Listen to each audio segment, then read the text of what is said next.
নমস্কার, ইংলিশ বিদ্যাপীঠ চ্যানেলে তোমাদের সবাইকে ওয়েলকাম। তো আজকে যে আমরা ক্লাসটা করতে চলেছি, এই ক্লাসটা প্রিপোজিশনের উপরে হবে। তোমরা জানো আমি একদম বেসিক থেকে ইংরাজি গ্রামারে যা যা জানা দরকার সমস্ত কিছু অলরেডি ক্লাস নিয়ে নিয়েছি। প্লে লিস্টে সমস্ত কিছুই তোমরা পেয়ে যাবে। তো একদম পার্টস অফ স্পিচের যদি প্রথম থেকে বলি, একদম noun, pronoun, verb, adjective, adverb পর্যন্ত আমরা করে ফেলেছি। আজকে আমরা যেটা পরবর্তী আমাদের আলোচনার বিষয় সেটা হচ্ছে, দেখতে পাচ্ছ আমি লিখে দিচ্ছি প্রিপোজিশন। তো হোয়াট ইজ প্রিপোজিশন? তো প্রিপোজিশন আলোচনা করব। তার আগে আমি বলতে পারো রিভিশনে একটু শর্টে পার্টস অফ স্পিচের সম্বন্ধে একটু তোমাদের বলে দিই, যাতে তোমাদের এটা আরও বেশি ইন্টারেস্টিং লাগে। ঠিক আছে? তো পার্টস অফ স্পিচ জিনিসটা তোমাদের খুব সহজভাবে বুঝিয়েছিলাম, মনে করে দেখো। পার্টস বলেছিলাম তোমাদের একটা বাস্তবিক একদম প্র্যাকটিক্যাল উদাহরণ দিয়ে, যে কোনো কিছু তৈরি করতে গেলে বিভিন্ন পার্টসের দরকার হয়। একটা গাড়ি হোক, একটা বাড়ি হোক, সেগুলো তৈরির জন্য বিভিন্ন পার্টসের দরকার হয়। একটা গাড়ির বিভিন্ন পার্টসের দরকার আছে না?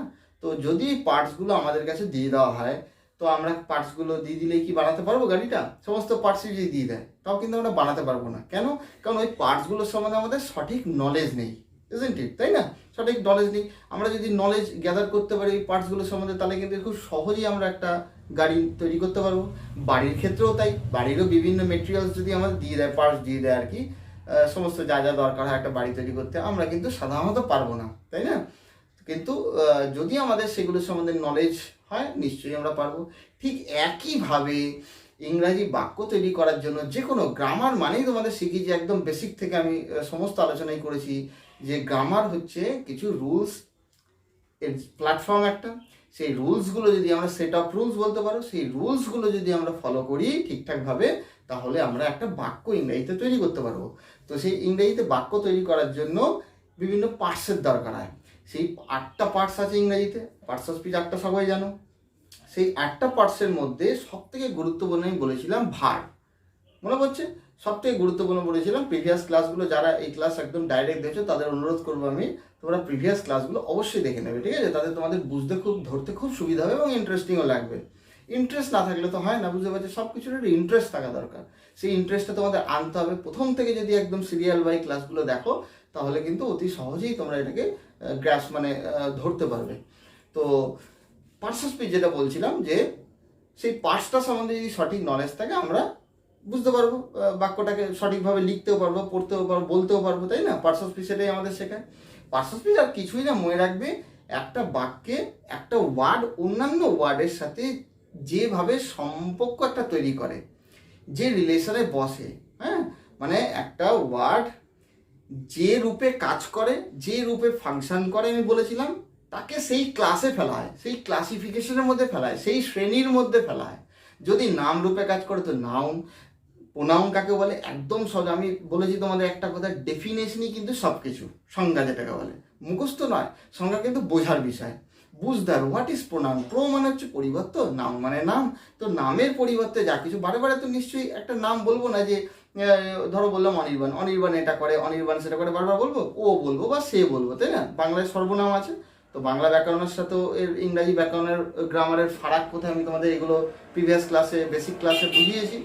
তো সেগুলোও তোমরা ভালো করে যদি শুনে থাকো, তোমাদের ধরতে সুবিধা হবে। তো অবশ্যই রিলেট করে পড়বে।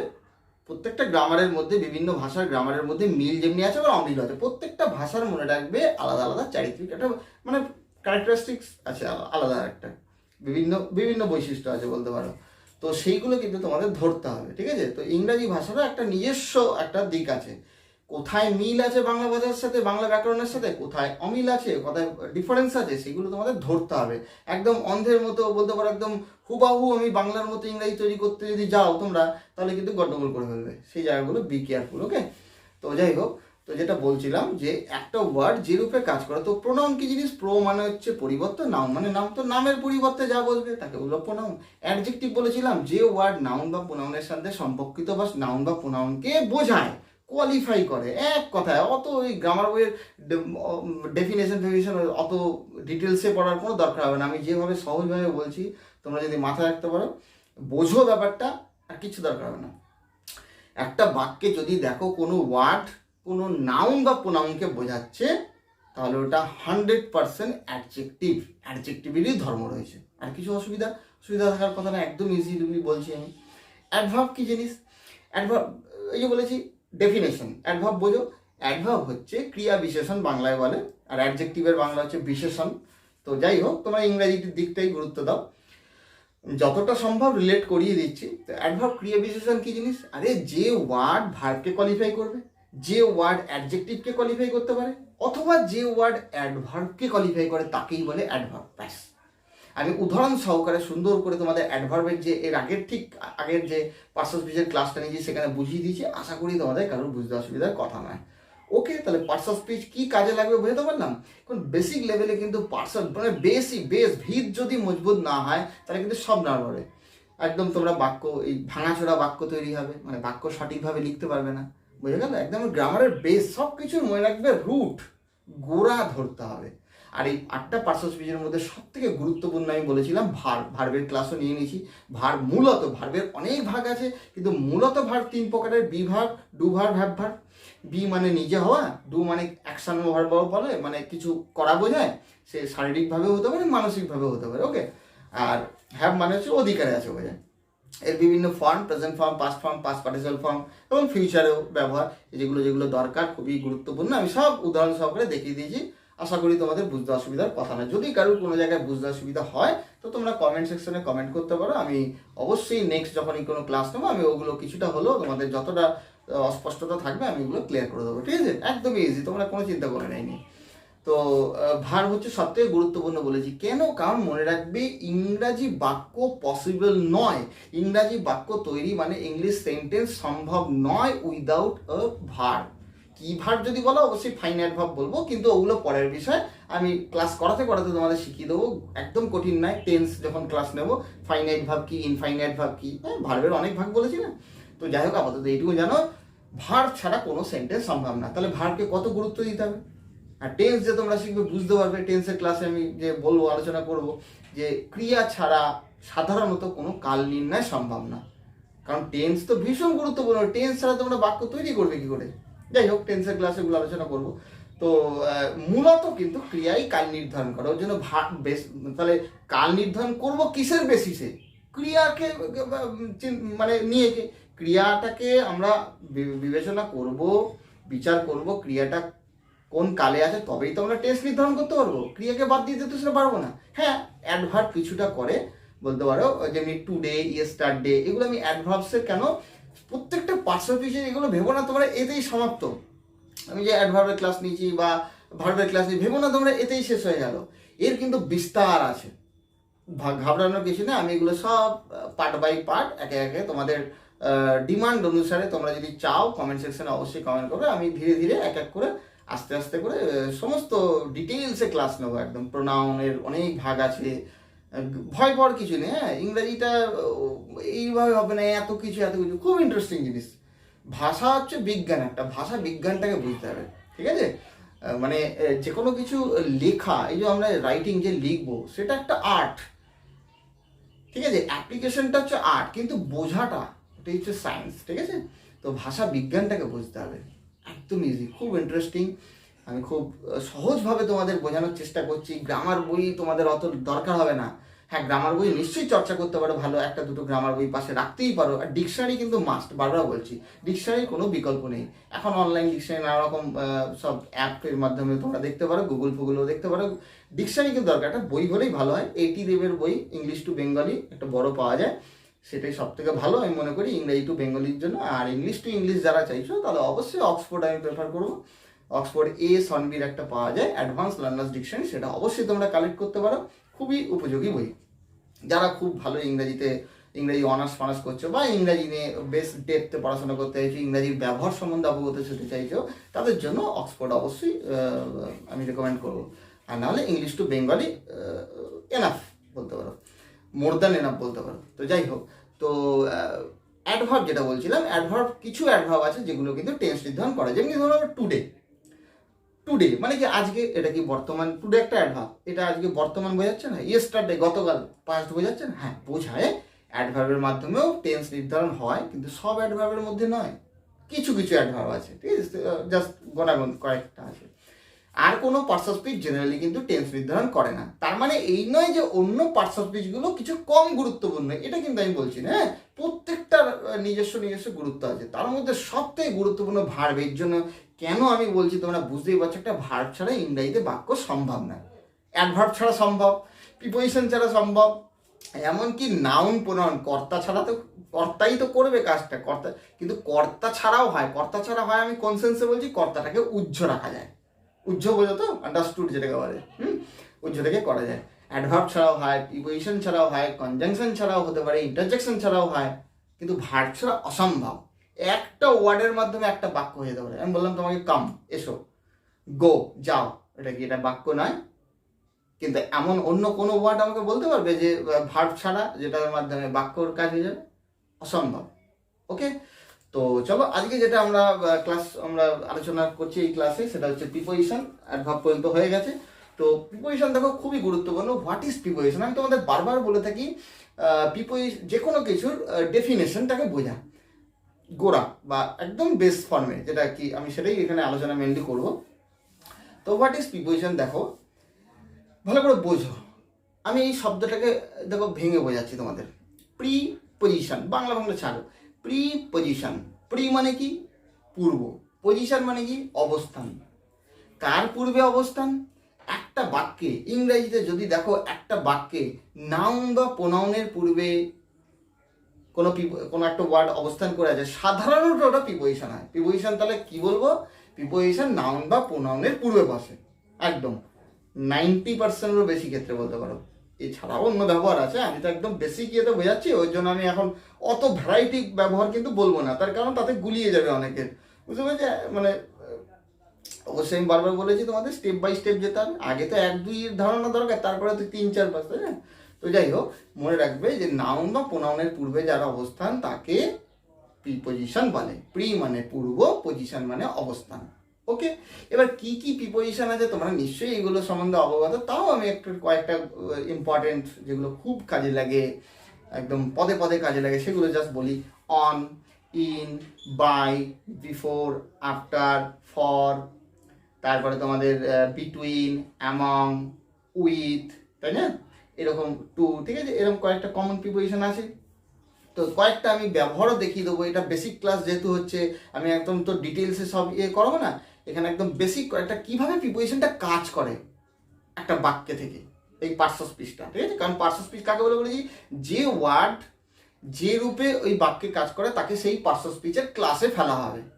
যদি এটা প্রিপোজিশনের মতো কাজ করে, নাউন বা প্রোনাউনের পূর্বে বসে, তখন তাকে প্রিপোজিশন বলবো। আর একটা গুরুত্বপূর্ণ এর ডেফিনেশন হিসেবে আমি তোমাদের বলবো, নাউন বা প্রোনাউনের পূর্বে তো বসবেই, শুধু বসলেই হবে না, ও ওই বাক্যে আর একটা কোনো ওয়ার্ডের সাথে, ওই যে নাউন প্রোনাউনের আগে বসছে ওই নাউন প্রোনাউনের সাথে অন্য কোনো ওয়ার্ডের কি রিলেশন, কি সম্পর্ক, সেটাকে বুঝিয়ে দেয়। বোঝা গেল না, তাই তো? আমি একটা এক্সাম্পলের মাধ্যমে বলছি, তোমরা একদম চিন্তা করবে না। দেখো দেখো, the man is under the tree. Parts of speech কিভাবে বিচার করতে হয় শিখেছি, কিভাবে পার্টস অফ স্পিচ বার করতে হয়। এই ম্যান তো আমরা, এটা আর্টিকেল, বুঝতে পারছো তো? মোট কথা হচ্ছে এটা হচ্ছে নাউন, এটা হচ্ছে বিভি লিখতে পারি, বা তোমরা শর্টে কি বলবো, ভি লিখতে পারো। বিভি কেন লিখলাম ঘাবড়ানোর কিছু নেই, যারা আমার প্রিভিয়াস ক্লাস দেখেছো তাদের বুঝতে অসুবিধার বিন্দুমাত্র কথা নয়। বি মানে হচ্ছে বিভার, আর ভার তো ক্লিয়ার, বিভার মানে নিজে হওয়া বোঝায়। তো যাই হোক, তো ভার, তারপরে দেখো এইখানে একটা নাউন রয়েছে, এইটা তাহলে কি? দেখো নাউনের পূর্বে অবস্থান করেছে না, বসেছে, ঠিক আছে? তার মানে এই নয় যে নাউনের পূর্বে মানে প্রিপোজিশনই থাকবে, যেটাই থাকবে প্রিপোজিশনই, এমনটি নয়, অ্যাডজেক্টিভও বসতে পারে, ঠিক আছে? আমি তোমাকে শেখাচ্ছি প্রিপোজিশনের ব্যবহারটা, এটা মনে রাখবে। এর কার আগে বসে? সাধারণত নাউনের আগে বসে বা প্রোনাউনের আগে বসে, ঠিক আছে? তো দেখো নাউনের আগে বসলো আন্ডার। এবার এর আগে বসে এই বাক্যে আর একটি বললাম, এর কাজ কি? শুধু আগে বসা নয়, এর কাজ হচ্ছে এই বাক্যের আর একটি ওয়ার্ডের সাথে এই নাউন বা প্রোনাউনটার কি রিলেশন, কি সম্পর্ক, সেটা বুঝিয়ে দেওয়া। তো এইখানে দেখো, এই যে আরেকটি নাউন আছে দ্য ম্যান, এর সাথে এই দ্য ট্রির কি রিলেশন, কি সম্পর্ক, সেটাই বুঝিয়ে দিচ্ছে হচ্ছে আন্ডার। তোমরা বলবে কীভাবে? আমি বলবো এইভাবে। দেখো আন্ডারটাকে তুমি বাদ দিয়ে দাও, তুমি আন্ডারটাকে বাদ দিয়ে দেখো, তাহলেই বুঝতে পারবে the man is the tree মানে কি হয়ে গেল? মানুষটি হলো গাছ, মানে হলো কিছু। মানুষ গাছ নয়, মানুষটি গাছের তলায় আছে। তাহলে গাছ আর মানুষ এই যে দুটো নাউন, এই দুটো নাউনের মধ্যে কি সম্পর্ক বা সম্বন্ধ সেটা বুঝিয়ে দিল কে? প্রিপোজিশন নাউন বা প্রোনাউনের পূর্বে বসে। ক্লিয়ার হয়েছে? এবারে তোমাদের প্রশ্ন হতে পারে, স্যার তাহলে কি নাউন বা প্রোনাউনের পূর্বে তো বসে সাধারণত বুঝলাম, তাহলে কি সবসময় আর একটা ওয়ার্ড যে বলছেন বাক্যে সেটা কি আর একটি নাউনের সাথে বা প্রোনাউনের সাথে কি সম্পর্ক সেটাই বুঝিয়ে দেবে? না, অ্যাডজেক্টিভের সাথেও বোঝাতে পারে বা ভার্বের সাথেও বোঝাতে পারে। কিভাবে? দেখো আমি দেখিয়ে দিচ্ছি, দেখো খুব সহজভাবে তোমাদের বুঝিয়ে দিচ্ছি। এখানে ক্লিয়ার হয়ে গেল তো? না ব্যাস, তাহলে লোকটি গাছ নয়, লোকটি গাছের তলায় আছে। এবারে ধরো আরেকটা বললাম, ধরো my brother is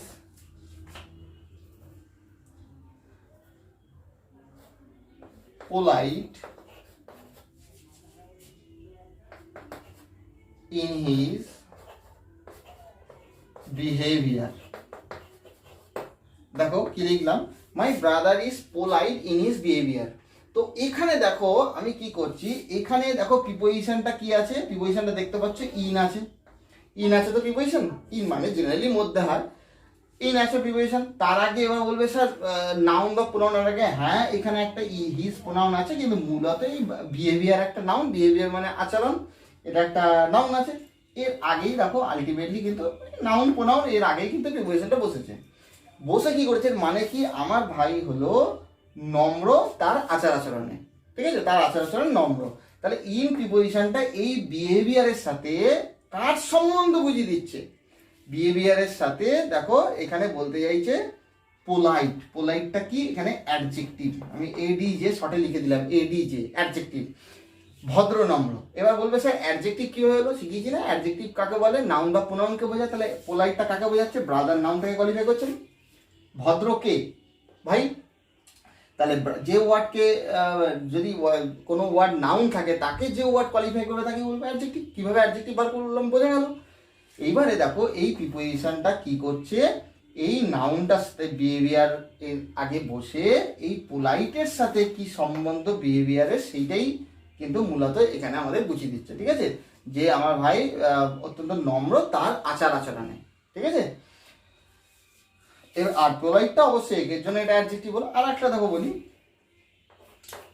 he is, ধরো আমি বললাম সেলফিশ জায়েন্ট, ধরো selfish giant, the selfish giant is unkind to children.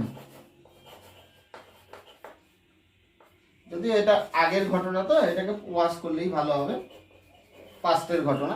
Shellfish giant একটা গল্প আছে খুব সুন্দর, অস্কার ওয়াইল্ডের লেখা। তো স্বার্থপর দৈত্য, জায়েন্ট মানে হচ্ছে দৈত্য, স্বার্থপর দৈত্য ছিল দয়াহীন বাচ্চাদের প্রতি। তাহলে দেখো এখানে টু একটা প্রিপোজিশন দেখতে পাচ্ছ, এ দেখো চিলড্রেন নাউনটার আগে বসেছে, দেখতে পাচ্ছ এখানে আরো পরিষ্কার বুঝতে হবে। দেখো চিলড্রেন নাউনটা ঠিক আগে বসেছে, এ বসে বাচ্চাদের প্রতি কি না দয়াহীন, আনকাইন্ড। দেখো বুঝতে পারছো, আনকাইন্ডটা দেখো এখানে অ্যাডজেক্টিভ বলবে স্যার অ্যাডজেক্টিভ এটা কি করে হলো? দেখো আনকাইন্ড মানে কি দয়াহীন, মানে কাইন্ডের বিপরীত আনকাইন্ড। তো আনকাইন্ডটা কাকে কোয়ালিফাই করছে? এই জায়েন্টকে কোয়ালিফাই করছে না, মানে সেলফিশ জায়েন্টকে কোয়ালিফাই করছে। দয়াহীনকে জায়েন্ট, এই সেলফিশটাও একটা অ্যাডজেক্টিভ। এইভাবে ওয়ার্ড পার্টস অফ স্পিচ বিচার করবে, হ্যাঁ প্রত্যেকটা ওয়ার্ডে। সেলফিশ মানে হচ্ছে স্বার্থপর, স্বার্থপর কাকে কোয়ালিফাই করছে? জায়েন্ট নাউনটাকে কোয়ালিফাই করছে না, জায়েন্ট একটা দৈত্য মানে নাম, নাম বোঝাচ্ছে। তো নাম রূপে কাজ করছে ওই জন্য এটাকে নাউন। এই অ্যাডজেক্টিভ রূপে কাজ করছে, এই ওয়ার্ডটা কি রূপে কাজ করছে? বিশেষণ রূপে কাজ করছে, মানে অ্যাডজেক্টিভ। কেন? কারণ জায়েন্ট নাউনটাকে কোয়ালিফাই করছে। আবার এদিকে আনকাইন্ডটাও জায়েন্টটা নাউনটাকে কোয়ালিফাই করছে, তো ওই জন্য এটা অ্যাডজেক্টিভ। আর এই প্রিপোজিশনটা এই দেখো এই নাউন চিলড্রেন এবং আনকাইন্ডের মধ্যে কি সম্পর্ক সেটা বুঝিয়ে দিচ্ছে কিনা, যে বাচ্চাদের প্রতি দয়াহীন বা নিষ্ঠুর বলতে পারো, দয়াহীন বা নিষ্ঠুর। তো টু মানে প্রতি এখানে হচ্ছে।